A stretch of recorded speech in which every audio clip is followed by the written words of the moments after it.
தேவ சித்தத்திற்கு கீழ்ப்படிவது என்ற ஒன்றைத்தான் கிறிஸ்துவிடம் நாம் கற்க முடியும். மிக எளிய வழி இது. அதன்படி செய்ய செய்ய அன்பு, பொறுமை, இரக்கம், உண்மை, சாந்தம் என இவை அனைத்தும் நம்முடைய முயற்சி பிரயாசமின்றி தானாய் நம்மிடம் உண்டாகின்றன.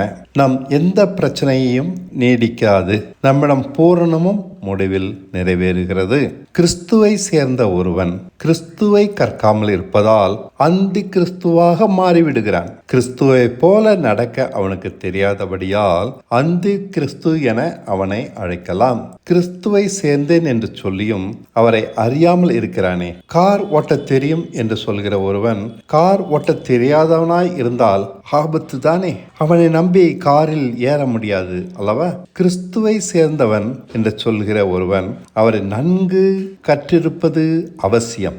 அதற்கு அதிக காலம் செல்லாது, சில காலத்தில் கற்றுக்கொள்ளலாம். சும்மா இருக்கும் மனம் பிசாசின் பட்டறை என்று பழமொழி உள்ளது. உண்மை எது? கிறிஸ்துவை கற்காதவன் மனம் சும்மா இருக்கிறது, அதாவது தேவையில்லாத பயனற்ற போதனைகளை உண்டாக்குகிறது. சபை கிறிஸ்துவை சாட்சியாக காண்பித்து அவரை போல கீழ்ப்படிய வழி சொல்ல வேண்டும். அப்போது அங்கு வரும் ஆத்துமாக்கள் கனி தந்து செழிக்கும்.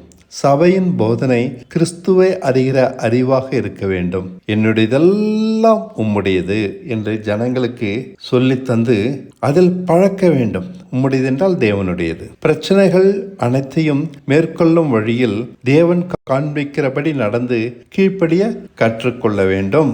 சாந்தமுள்ள நடக்கையால் பிரிந்த குடும்பங்களை ஒன்று சேர்க்கலாம். மாறாக என் புருஷன் ரட்சிக்கப்படுவதில்லை என்று கொலை குற்றம் செய்தது போல அறிக்கை செய்கிறார்கள். புருஷன் மனைவியை அலட்சியம் பண்ணுகிறான். அவர்கள் செய்கிற தப்பை பெரிதுபடுத்துகிறார்கள். பகை வளருகிறது. குடும்பம் சபையால் பிரிகிறது. ரட்சிக்கப்பட்ட மனைவி தன் புருஷனை அலட்சியம் பண்ண குடும்பத்தில் தகராறு, கசப்பு உண்டாகிறது. புருஷன் சொல்வதை விட சபை போதகர் சொல்வதை அதிகம் மதிப்பதால் பிரச்சனை பூதாகரமாகிறது. இவர்கள் கிறிஸ்துவை அறியவில்லை, கிறிஸ்துவை போதிக்கவும் இல்லை.